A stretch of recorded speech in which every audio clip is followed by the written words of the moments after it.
Today is February the 7th, 2019, and our Who's Who guest this morning, you may not have seen her, but you probably read some of her stories in the memories. And she has written stories in 4 memories, and they've been very interesting stories. And I hope if you haven't read them that you might find an old memory and read them. But her name is Bessie Siatsis. She's born in Greece, and we're going to find out whatever we can from Bessie this morning. Welcome, Bessie. Thank you very much for coming on Who's Who. I appreciate it. Thank you for inviting me. Well, and for me, it's very much an interesting thing because I lived in Greece for a year and a half, and I visited all the areas of Greece. I know it fairly well, but that was many years ago. It's about 50 years ago, as a matter of fact. And I've been here 55 years. You've been here 55 years. Okay. So you were born in a mountain area near Athens, is that? Yes. Yeah. And your dad, he was what did he do? He was an employee in the electrical company of Greece. Okay. It was owned by the government at the time, and then my now, mother was. Is that the company that provided electricity for Athens? For the Greeks. For Greece, all of Greece. The country. Okay. The country. Oh. And he was one of the employees. Okay. Inside in the company, he didn't go around putting antennas and things like that for the electricity or wires. Oh, okay. Well, I'd like to talk first about your family here. Mm-hmm. I digress just a little bit there, but your family here. What do you have children that live nearby, or? I have 2 twin daughters that live over here in this area. One in Fairfax and one in Alexandria. Uh-huh. And I am in the middle. Green Spring is right. Okay. So they visit me, or I visit them. Good, good. So you have 2 daughters that live here, and you have another daughter that lives elsewhere? South Carolina. Okay. Greenville, South Carolina, and she's married there. And then my son lives in Chicago. Okay. And he works as a lawyer, as I recall. He's a lawyer. Yeah. Yeah, works for a pharmaceutical company. It's called AbbVie. It used to be Abbott, but Abbott became very big, and they split. So he's with the AbbVie, where they research for medicine. Oh, okay. All right, now let's go back to Greece again, and tell me a little bit about growing up, because you're east of Athens, but you're not in the big town. You have a small village that you're growing up in. Do you remember much about your early life? Yeah, I remember. Well, first of all, I was born in a few months before the war, the German war with the Germans. Uh-huh. And after that war finished, then the Civil War started. Yeah. Well, and then by the time the Civil War finished, I was 7 years old. I was ready to go to the 1st grade.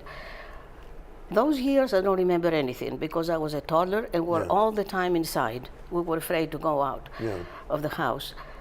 The only thing I remember is when the Germans left, Greece was celebrating that day, and the reason I remember is we all came out of the house, and we were running all over the place. We were playing with other children, having our parents behind us, watching us. Yeah.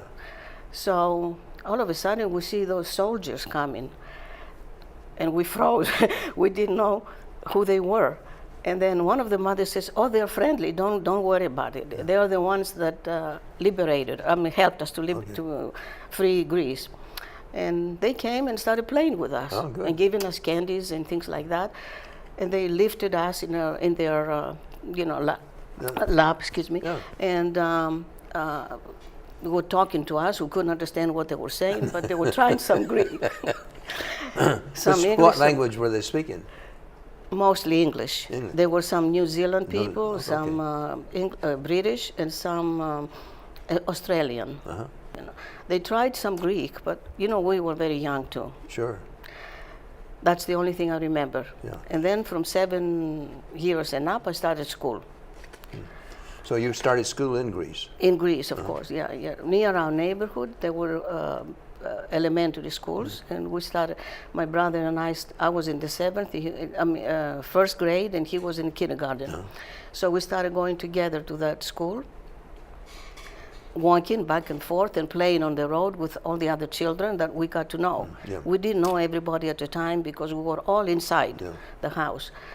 But So you lived the whole war without really going out very much? yeah, yes, because there were 2 wars from the time I was born to 7 years old. Yeah. And when the Germans were there, my mother took us to the village where she was born, west of Athens, some mountains up there. Yeah. And we lived there until the Germans left. We came down in Athens because now the Civil War was mainly outside of Athens, in the mountains and everywhere. So and you had lived in Athens just prior to the war, and then you moved to the village that your mother had lived in. Right, during the war. until the Civil War finished. Now the Civil War was up in northern Greece, wasn't it? Or did you have any problems down in southern Greece? I don't know if they were. I was so little, I don't remember. Yeah, I thought that was mostly up in Macedonia and that area, it was also northwest of. It was also in Evrytania, in all the big mountains, because the Greeks left while the Germans were in Greece. They left and went to the mountains, and a lot of them became communists, of course. Yeah. So when after the Germans, when the Civil War started, all these people started fighting the Greeks. So there was Greek against Greek, and that was worse. That was it. Yeah. Yeah, the communists really tried to take over Greece because they'd come in from Albania and Bulgaria. Right. Yeah. From Bulgaria, And they Yugoslavia. and they had a free zone. They would move from northern Greece over into Albania or into Bulgaria. And so that was until that was closed, and they closed the border. And yes, that was and the what end. they started doing is they started taking those countries, Bulgaria, Yugoslavia, Albania, started getting the young people around 12, 15 years old, getting them outside of Greece and made them their own citizens, And it was amazing that some of these people grew up there, and they were then against the Greeks. Yeah. Even now, when they live, they don't like Greeks. If they live there, if they're still alive, Because my husband was telling me those things, and my father, Do you have any good stories about your schooling in Athens? You went through you went through high school in Athens. I started, all elementary and then all high school, and then I left. Okay, in elementary it was just whatever, 6 grades, and we started from first grade to 6th grade. Then I had to take a test, all of us did, to go to high school. Oh. We take a test in math and in Greek. Math and Greek. The main 2 things that they were teaching us. And if we made okay that summer, we went to the high school, 7th grade. Yeah. If we didn't, we repeated the 6th grade, and then the next year, we took the test again. You could now go to the high school at that time without taking that test. And without passing it. Passing it. Yeah. Taking it, passing it. Yeah. And the reason was because most of especially the girls, the boys went ahead to school, some of them, but most of the girls did not go out further than high school. They started working as secretaries or other things, or stayed home. So I finished high school, and after that I left. Now. Well, it's kind of interesting. You had an uncle that came to visit you. Yes. Your Uncle Thomas. Thomas Cavalaris. Yeah. He's not alive now, but his 2 boys are my cousins. And when I was in the 7th grade, first grade of high school, they visited us. Oh. Because after the war, they waited a few years and came to see. He was my mother's brother. And they visited us in Greece, in Athens. And then all of a sudden he tells me, would you like to come to America to study? When did he leave Greece? Oh, he was 15 years old. Okay, so back in the 30s? Back in the 30s? 1916, 17, I'm not sure. Oh. I'm not sure when, but he was 15 years old. Okay. And at that time, because Greece was very poor, it was a few years after the Turks left. Okay. That was another big war. Oh, and yeah. A lot of boys around 15 years old left and came here to America. So that would have been after 1918, because It was the First World War that we drove the Turks out. 19, I'm not Yeah, sure about the yeah. date. And then he worked hard and he made it big. He became very well-to-do. And he got married, had children, and then he came to visit and see his sister, and then had another brother.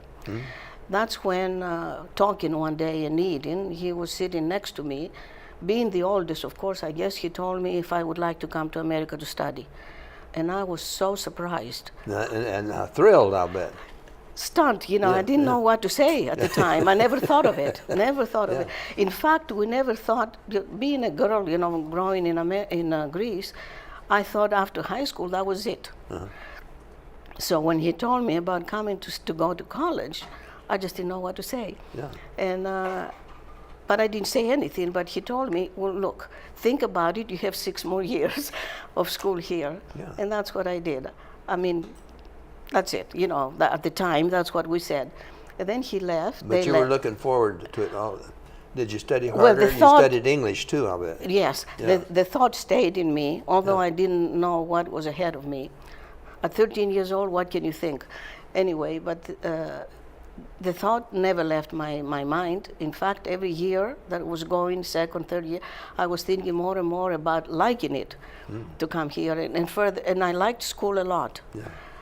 My father used to tell me, when you finish high school, you can get a nice secretarial work at the government, and I wasn't answering at all because I didn't like it. But I didn't want to make him feel bad about it. I was always thinking about going further. Yeah. And then I didn't say anything, but once in a while I would tell my mother, Mom, what do you think about me going to America? She said, well, we'll see. We'll see. Okay. When they came, my uncle came back when I was in the last year of high school, senior high school. And he told me again, and I didn't dare ask him anything, you know, but he told me again, would you like to come? Right away I said yes. I didn't even think of asking again my mother and my father. Anyway, said yes. And you know, I thought more and more that would be very nice. America was something, a dream for all of us, not living here. And I never knew if I would make it, but I said yes. And then when they left, he said, we'll prepare the papers. Sure. And and first we have to talk to school if they will accept you. I said, okay. So I started now working with my mother and my father. Please don't let me down. Don't let me go. So my mother both of them were smart, but my mother, because she wanted to go to school, and she wasn't allowed, because she was a girl at the time. First of all, they had school up to the 4th grade, elementary. They both were born and raised up to 18 in their village. So they learned how to read, how to write, how to count, and things like that. But she was an aggressive person, and she wanted us to go to school and do things and get educated. So I talked to my mother mainly, because my father was hesitating.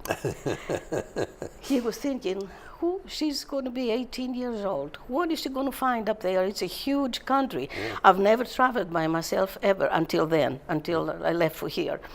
So my mother but said to him, you know, don't forget that we didn't have the opportunity to do more studies or anything. But if she likes it and she can do, why not let her go? And she's going to go to my brother. Yeah. And he promised she's going to live with I would live with my uncle, and I would go to school, which was about 10 minutes away from them, Queens College. That was a small private school, college, 4 years, liberal arts in Charlotte, North Carolina. And they decided to let me go. And you know, later on, when I had children of my own, I realized their sacrifice, and letting go, why? Right, letting go. No one would let the children, girls especially, that was not easy, leave home at 18 years old. Yeah. You know, at that time. I was surprised that you didn't.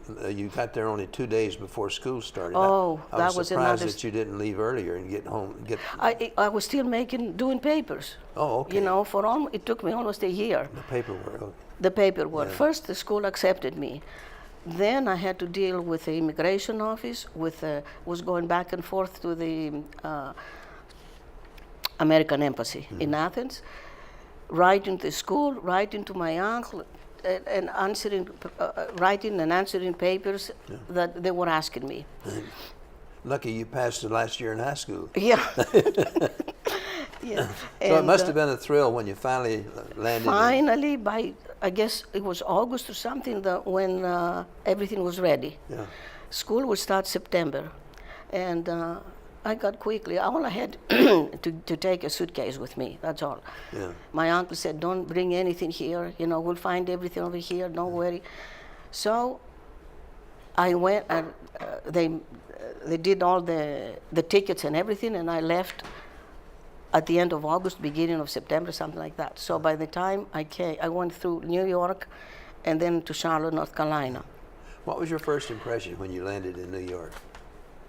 You could see Huge from country. the airplane. You could see from the airplane the city. From the airplane, I was thinking, where are the people?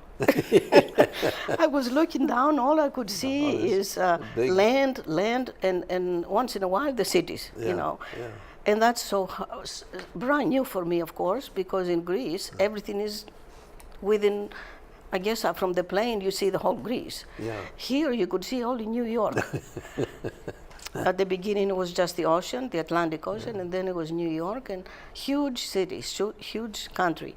And then when I flew to Charlotte, North Carolina, I was even more amazed because I still couldn't see people. Yeah. I could see only land, forests, you know, trees, and the cities, some cities.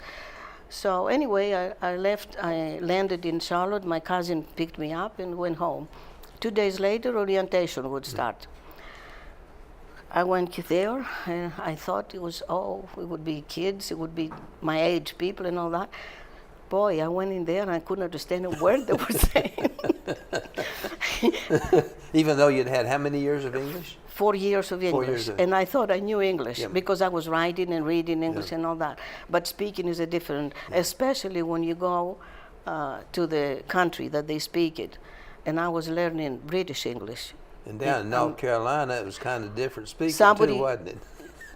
Somebody told me, you came to the wrong place because we have our own dialect down here.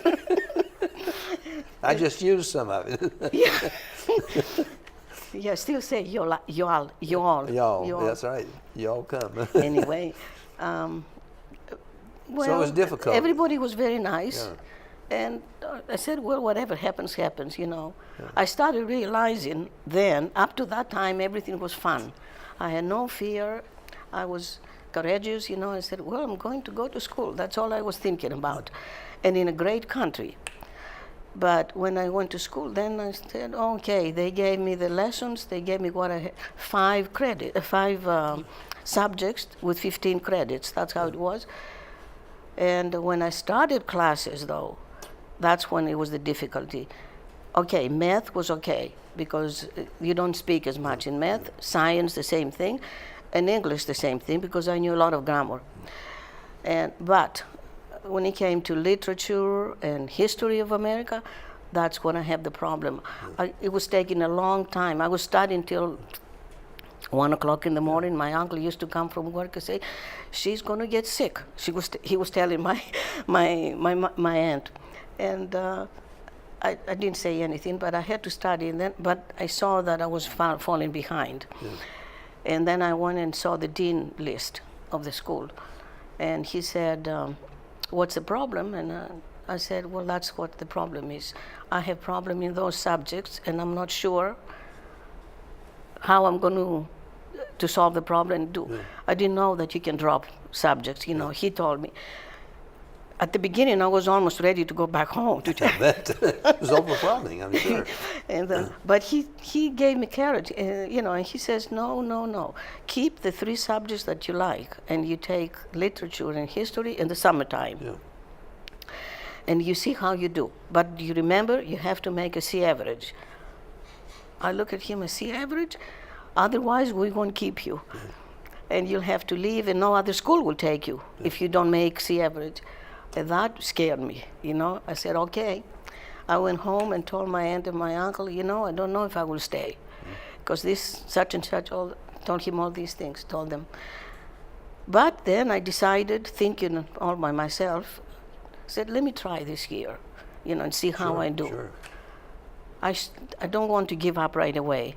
So I went to school the next day. I dropped the 2 subjects. I did very good on the other ones.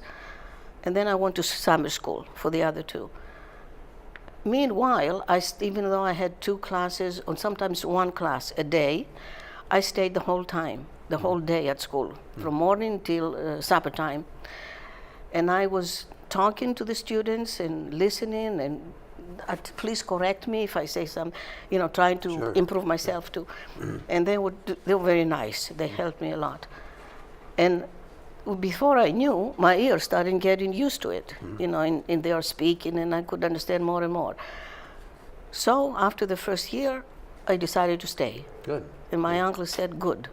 He wanted me to finish. And I wanted to finish. I had some pride too. Well, I'm sure. I didn't want to say. Well, now, during college, you met your future husband. I met him not in college. He was he came for the same type, the same way to go to school, but he went to Miami. He had a cousin there, and he went to Miami and enrolled in the University of Miami and finished, and then he got a job in D.C. And he moved there. But he came down for a convention. That's between right after my sophomore year. We had a convention in Charlotte, North Carolina, the Evritanes, which means all the people that lived in that area of Greece, and they meet once a year somewhere. And that year was in Charlotte, North Carolina. They still do that? My uncle still. Do they still do that today? Yeah. They do? They well, he was well off. He had land and all that, but so the 2 boys took over, and we visit them sometimes, or they visit me here. So that summer, during that convention, it was 3 days convention: Friday, Saturday, and Sunday. Okay, we start with going to church in the morning on Sundays. Coming out of the church that Sunday morning, going down the stairs, I see that young man, which I never saw before, and I thought he had beautiful blue eyes when I passed him. But I said hi, and that's it, because I didn't know him and didn't know what to do. So I went to the car where my uncle was waiting. We went home. Anyway, to make things short, he evidently asked someone who I was, and he expressed he went and saw some people that he knew, that he wanted to meet me, and they told him to come to visit my uncle, who had an open house at that afternoon. Then nobody told me anything about that. So I opened the door at some point, and there he was with the friends that he knew, and and that's how we met. Okay. And to make a long story short, after a couple more years, you were married. Yes. You came down and we got engaged the year after and married when I finished when I got my degree. I didn't want to get married and finish school, for one thing, because I thought, I was afraid if I get married, I will never finish my school. And he had just gotten a job, and he wanted to get some experience and be sure that he has the job before he gets married. So when we decided to get married, we thought we would wait. Yeah. So then he changed jobs. He went to the Voice of America. That came later. And we got married, and later. And you taught school for 3 years. 3 years. And then you had your first child. Yes. Then you had 2 more. The twins. You had 2. You had twins. The twins. Meanwhile, he had gotten a job with Voice of America. And then you went to Greece. Yes, and because you went to Xanthi. But you first settled in. You spent some time in Kavala. We spent a few months in Kavala. So we have a picture, and there's a picture. You see it on the screen over here. Oh, okay. There it is. Yes, you see the aqueduct. Beautiful city. Oh, it's a beautiful city. I remember seeing ocean. it from the hills from Thessaloniki, from the west, and it looks different. This is from the east. But I've always thought that was such a beautiful. That's where Paul landed when he came to Greece. Paul? Yeah, Paul landed in Kavala when he came to Greece. Oh yeah, okay, yes, he did. We don't have much time left, so you. And then he went to Peloponnesus, Corinth. So you spent some time in Xanthi, and while you were in Xanthi, you taught school. taught school, kindergarten through 4th grade, Okay. and then got another teacher until 8th grade. Okay. So you taught a one-room school, kindergarten to 3rd grade. We had trailers Yeah. for school. Oh, trailers, okay. And I had one trailer, he had the other trailer, and I had 5 students or 6 sometimes. It depends how many. And then. And this was a branch of the State Department School from Thessaloniki. Right. Yeah. My children went to the State Department School in Athens. There was another one up Yeah. there.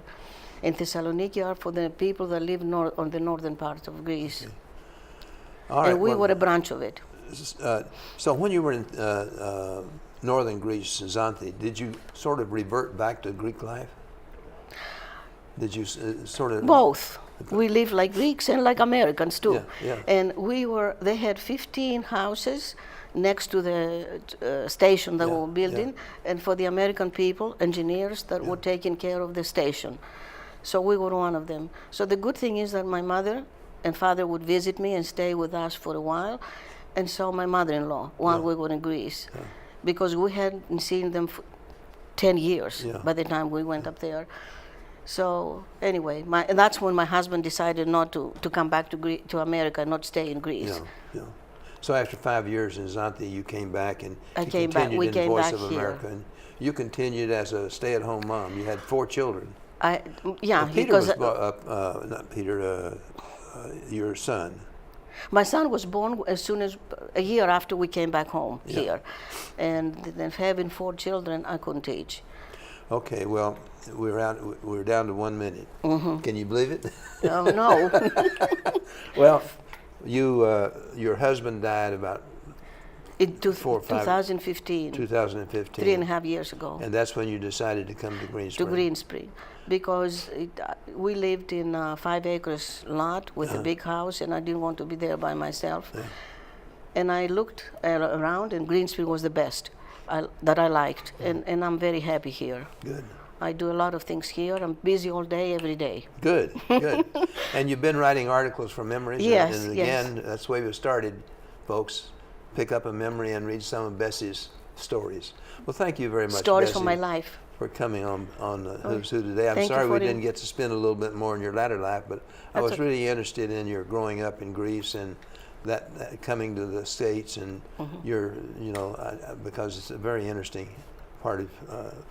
It was an interesting part of your life, and to us, it's a very interesting. And we both of us liked America so much that we stayed, because this is the opportunity that if you can know something, if you can do something, you stay here and work. Yeah. In And if Greece, you you work couldn't hard, do you that. get- You had to know someone. If you work hard, you get ahead. Yes. Yeah. If you don't work hard, you might not. No, that's true. All right. Well, thank you very much. Thank you for inviting me.